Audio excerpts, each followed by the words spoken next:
기도하겠습니다. 하나님 아버지, 저희들에게 시간을 구별하여 함께 모여 간구하게 하심을 감사드립니다. 주의 은혜 없이 살아갈 수 없는 저희들에게 가난한 마음으로 주의 긍휼을 구합니다. 저희들에게 은혜를 내리워 주시고 성령의 역사를 허락하여 주옵소서.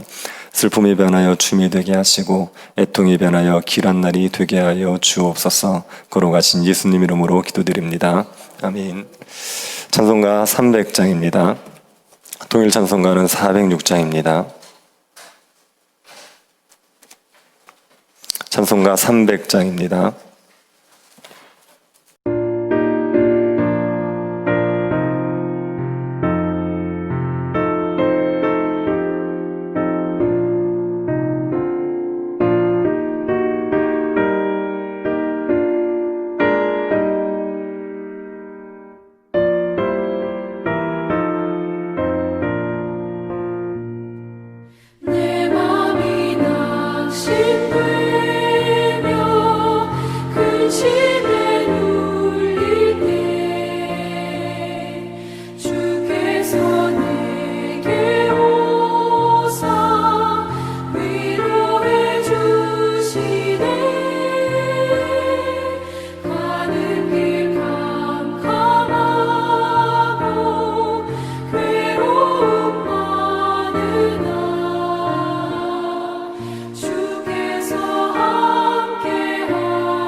말씀을 보겠습니다. 요한복음 14장 1절 말씀입니다. 요한복음 14장 1절입니다.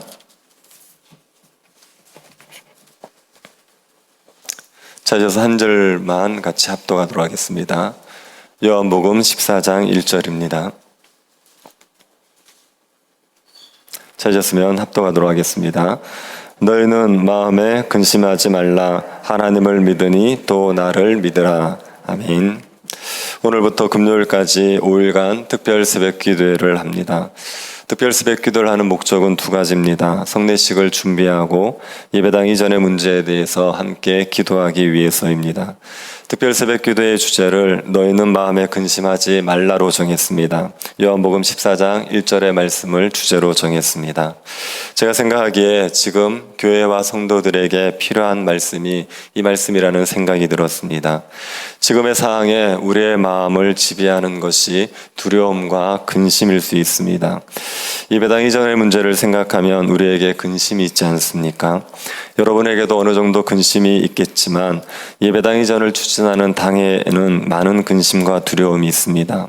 예배당 이전의 문제는 작년부터 논의가 되었습니다. 그리고 올해 초에 공동회의를 통과하면서 이전 추진위원회를 만들고 본격적으로 이전을 준비했습니다. 하지만 이전 추진위원회가 활동을 하려던 때에 코로나가 터져서 3달 가까이를 모일 수가 없었습니다. 그 사이 이전 추진위원회를 맡았던 위원장 장로님이 이전 장소를 열심히 찾으셨습니다. 처음에는 건물을 찾아서 이전을 할 생각이었습니다. 하지만 아무리 건물을 찾아도 건물을 찾을 수가 없었습니다. 건물이 좋으면 가격이 비싸고 가격이 맞으면 위치가 좋지 않고 위치가 좋고 가격이 맞으면 근처에 교회가 있고 교회당을 이전하기 위한 조건을 맞추는 것이 너무나도 어려운 문제였습니다. 그래서 건물을 찾는 것을 포기하고 땅을 찾기 시작했습니다. 땅을 찾는 것도 쉽지 않아서 최종적으로 선택한 곳이 영경입니다. 영경에 있는 종교 부지가 후보지로 선정이 되었습니다.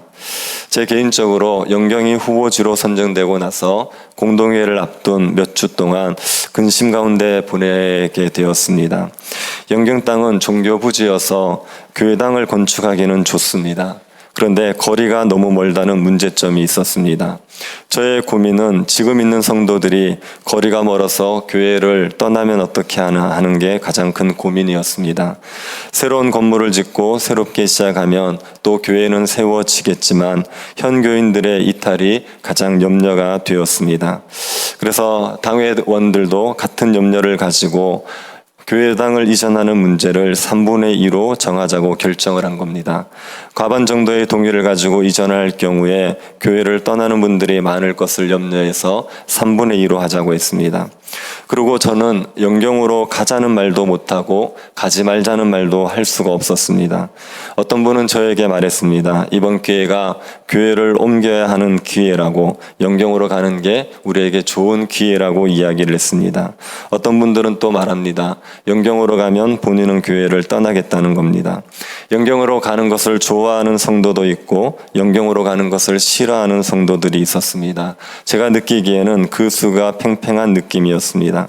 그래서 제 입장에서는 영경으로 가자는 말도 하지 못하겠고 가지 말자는 말도 할 수가 없었습니다. 저는 기본적으로는 성도들이 원하는 쪽으로 해주자는 입장이었습니다.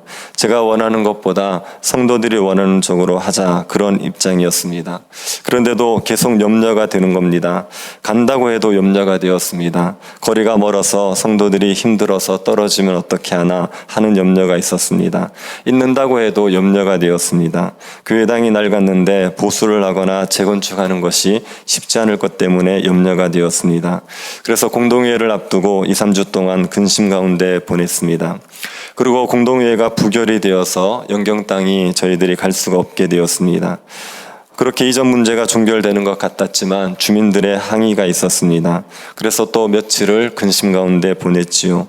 그러다가 시행사 대표를 만나고 주민 대표를 만나고 나서 재개발의 사항을 자세히 알게 되었습니다. 혼자 그 문제를 두고 기도하고 고민하다가 이번 기회가 저희 교회가 이전하는 게 유익하겠다는 판단이 들었습니다. 그래서 시행사 쪽에 부탁을 해서 다시 한번 교회 근처의 건물을 알아봐 달라고 부탁을 했습니다. 그리고 추천을 받은 곳이 칠성동에 있는 건물이었습니다. 칠성동 건물은 제가 보기에 위치나 또 건물이 괜찮을 것 같아서 제가 당회에 제안을 했습니다. 이전을 한번 해보자 제안을 했습니다. 그래서 이전을 진행하던 중에 마지막에 이전을 할 수 없는 조건이 생겨서 결국은 포기하게 되었습니다. 그리고 저는 이전의 문제에 대해서 더 이상 관심을 기울이기가 어려웠습니다. 그런데 장로님께서 다시 한번 추진을 해보자고 하셔서 새롭게 이전 추진위회가 구성되어서 여기까지 오게 된 겁니다. 이 과정에서 제 개인적으로는 근심 혹은 두려움과 싸워야 됐습니다. 근심이 계속 밀려오고 순간순간 두려움이 엄습해 오면 하나님 앞에 무릎을 꿇어야 됐습니다. 하루하루 기도하지 않고서는 살 수 없는 그런 상황이었습니다. 지금 이전을 위해서 앞장서 계시는 분들도 이런 근심과 두려움이 있을 것이고 또 교회의 당회원들은 이런 근심과 두려움을 가지고 있습니다. 이전의 문제에 앞장서 있지 않더라도 교회를 생각하는 분들에게는 이런 근심과 두려움이 있을 겁니다. 교회 문제가 아니라도 지금은 어려운 때 아닙니까? 코로나19로 인하여서 경제적으로 고통을 받고 있는 성도들이 많이 있는 때입니다. 앞으로의 미래가 어떻게 될지가 불안한 때입니다. 이런 때에 우리가 너희는 근심하지 말라 이 주님의 말씀을 살펴보면서 근심과 두려움을 몰아내고 평안을 누리고자 합니다. 이번 특세기간 동안 하나님께서 우리에게 은혜를 베풀어 주셔서 우리 안에 있는 근심과 두려움을 몰아내어 주시고 우리에게 평안을 주시게 되기를 간절히 바랍니다. 너희 마음에 근심하지 말라 하나님을 믿으니 또 나를 믿으라. 이 말씀은 예수님께서 제자들을 떠나실 때 그때 하시는 말씀입니다. 제자들을 두고 떠나야 될 때 예수님께서 이 말씀을 하셨습니다. 예수님과 제자들이 3년간 동고동락을 합니다. 제자들은 예수님을 3년 동안 전적으로 의지했었죠. 제자들은 예수님 같은 분을 만나본 적이 없습니다. 예수님 같이 말씀을 전하는 분을 만난 적 없고 예수님처럼 이렇게 놀라운 이적들을 행하는 분을 만난 적이 없습니다. 제자들은 예수님을 만나서 모든 걸 버리고 예수님을 따르지 않았습니까? 예수님을 따름으로 말미암아 이전과 다른 완전히 새로운 세계를 경험했던 겁니다. 그런데 예수님이 떠나신답니다. 예수님이 제자들을 두고 가버리신다는 겁니다. 그러니 제자들의 마음에 얼마나 근심이 많이 생겼겠습니까? 우리가 어떤 가정들을 보면 남편이 모든 것들을 책임지는 가정이 있습니다. 경제 문제를 책임지고 가정의 전반적인 운영을 다 책임지는 가정이 있습니다. 그런 가정에서는 아내가 남편을 전적으로 의존하고 살지요. 남편이 시키는 대로 하면 되는 겁니다. 그러다가 갑자기 남편이 죽으면 아내는 정말 막막해집니다. 어떻게 살아가야 될지를 모를 막막함을 가지게 되는 겁니다. 그럴 때의 심정이 이 제자들의 심정과 같은 거죠.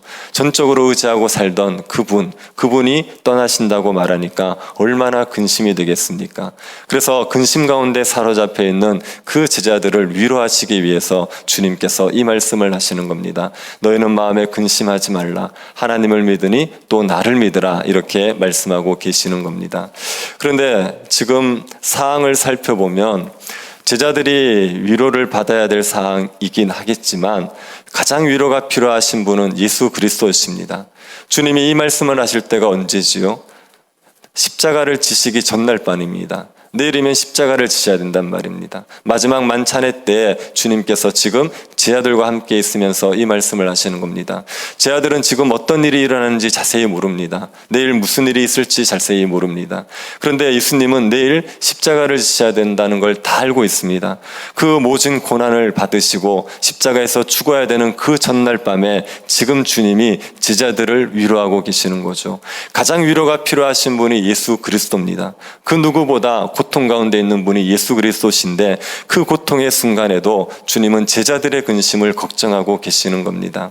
주님께서는 본인의 근심과 걱정 가운데 매여있지 않고 근심하는 제자들을 돌보려고 하시죠. 이게 주님의 마음이고 이게 하나님의 마음입니다. 하나님은 예수 그리스도는 우리가 근심 가운데 있는 것을 외면하지 않으십니다.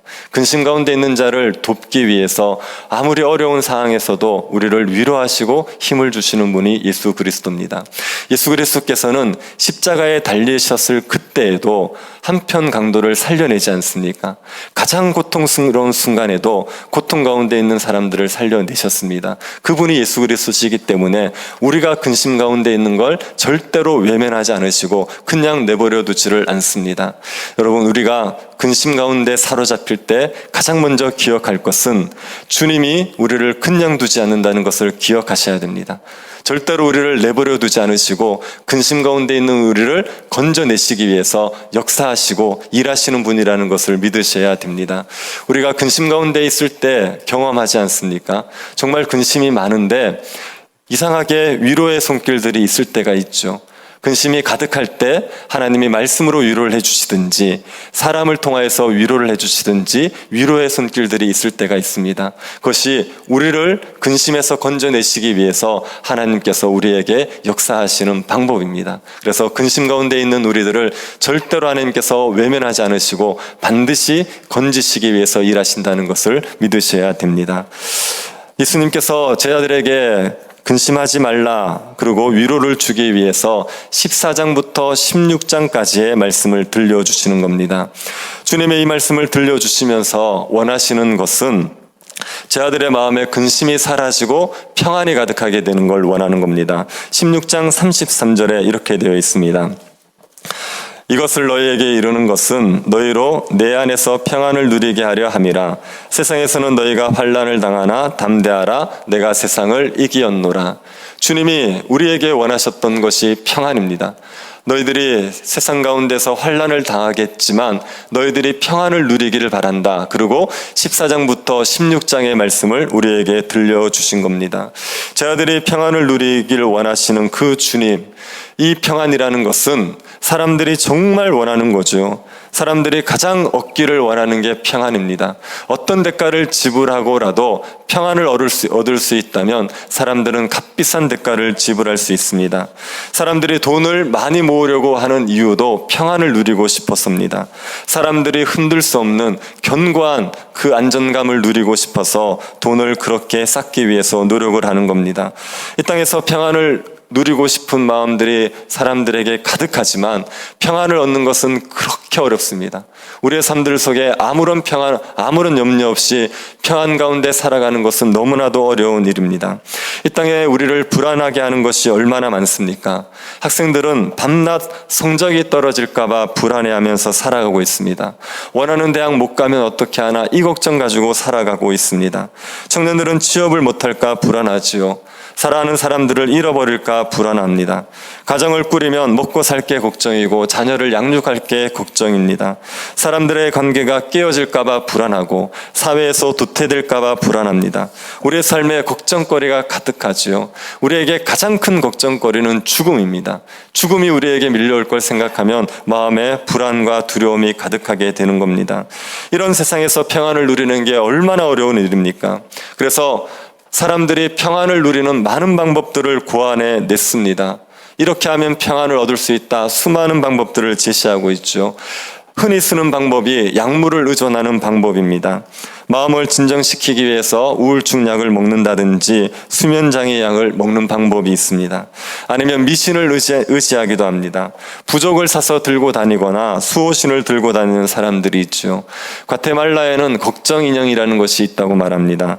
아이들이 밤에 잘 때 두려워하면 인형을 작은 걸 하나 줍니다. 그리고 그 인형에게 걱정거리를 다 이야기하라고 하는 겁니다. 그러면 인형이 걱정거리를 가져간다. 이렇게 걱정 인형을 줘서 안심을 시키는 그런 방법을 사용할 수 있습니다. 마인드 컨트롤로 평안을 얻으려는 사람들이 있습니다. 긍정적인 생각을 하라는 겁니다. 같은 것을 보더라도 부정적으로 생각하지 말고 긍정적으로 생각하라, 이렇게 얘기합니다. 그 예를 드는 것 중에 남편이 죽어서 혼자 살게 되면 혼자 살아서 어떻게 하나 걱정하지 말고 다른 남자를 만날 기회가 생긴 있는 거다, 긍정적으로 생각하라는 겁니다. 그리고 또 이미 지나간 과거의 일이나 불확실한 미래의 일을 생각하지 말고 지금 현재에 집중해라, 이런 이야기들도 있습니다.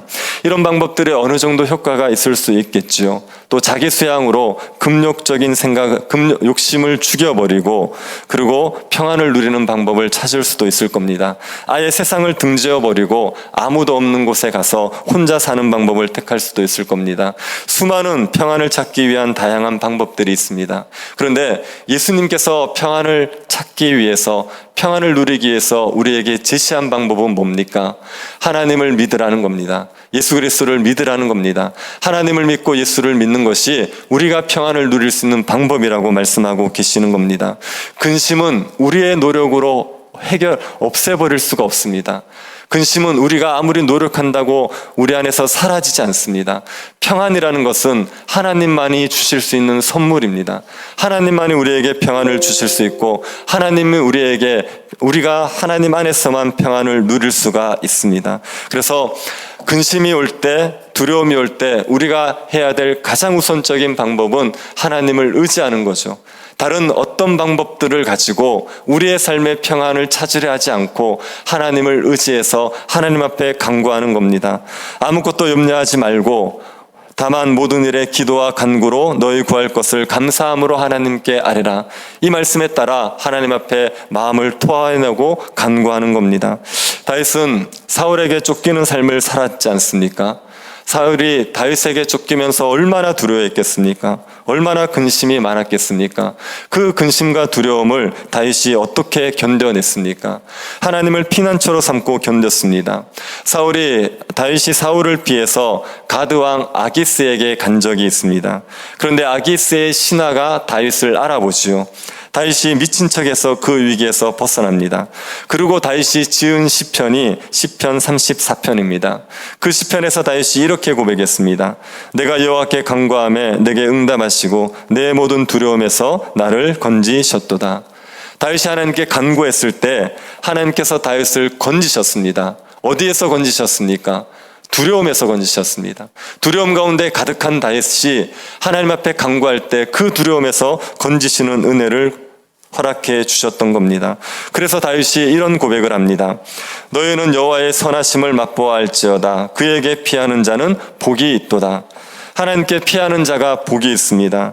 두려움과 근심에 밀려올 때 하나님께 피하는 자는 구원을 받습니다. 두려움에서 하나님께서 건지시고 환난에서 건져 주십니다. 성전을 건축하는 포로에서 돌아온 이스라엘 백성들은 성전 건축을 앞두고 굉장한 두려움에 사로잡혔습니다. 이방 민족이 해를 가할 것이 두렵지요. 그들이 그 두려움을 어떻게 이겨냅니까? 하나님 앞에 제사를 드리면서 이겨냅니다. 아침 저녁으로 제사를 드리면서 두려움을 이겨내는 겁니다. 우리에게 근심과 두려움을 우리가 겪는 근심과 두려움을 벗어나게 하실 분이 하나님밖에 없습니다.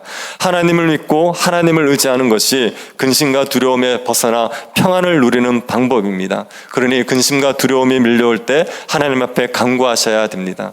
저는 중학교 때부터 교회를 다녔습니다. 교회를 다니기 전에 정말 걱정이 많았습니다. 걱정거리가 가득해서 마음이 너무 괴로웠죠. 그런데 교회를 다니기 전에는 어떻게 그 괴로움에서 벗어날 방법이 없었습니다. 그런데 교회를 다니고 나서 괴로우면 하나님 앞에 기도를 했습니다. 기도를 잘 할 줄 모르니까 그냥 눈물로 고통을 호소하는 겁니다. 그런데 그렇게 기도하고 나면 하루 이틀 지나면 살만해졌습니다. 고3 때 입시를 준비하면서 너무 힘들어서 눈물로 하소연하면 그러면 또 살만한 힘이 생기는 겁니다. 재수를 할 때는 정말 매주 한 번씩 하나님 앞에 엎드려 울었어야 됐습니다.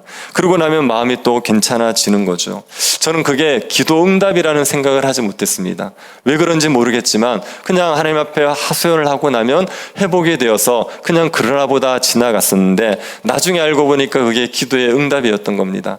괴로울 때 하나님 앞에 기도하면 하나님께서 어떤 방법으로든지 그 문제를 해결하여 주시고 마음에 힘을 주셔서 근심에서 벗어나게 해주는 겁니다. 그리고 신앙이 자라면서 기도를 꾸준히 하고 나서는 근심과 두려움에 사로잡힌 일이 훨씬 적어졌죠. 어떨 때는 정말 마음의 괴로움이 밀려올 때가 있지 않습니까? 그럴 때 하나님 앞에 작정하고 1시간이고 2시간이고 기도하면 하나님께서 그 문제에서 벗어나게 해주시는 거죠. 하나님 앞에 기도해도 두려움이 사라지지 않으면 어떡합니까? 하나님 앞에 기도해도 근심이 사라지지 않으면 어떻게 하겠습니까? 그런데 기도하면, 하나님의 은혜를 구하면 근심과 두려움이 아무리 많더라도 하나님께서 거기에서 건져내 주시는 겁니다. 그러니 우리의 삶에 근심과 두려움은 하나님으로만 해결할 수 있다는 것을 믿으십시오. 하나님을 전적으로 의지하셔서 근심과 두려움이 밀려올 때마다 하나님 앞에 간구하시고 하나님이 주는 평안을 회복하시고 살아가시는 주의 백성들이 될 수 있기를 간절히 바랍니다. 하나님 아버지, 근심 가운데 있는 우리들의 위로자가 되어주심을 감사드립니다.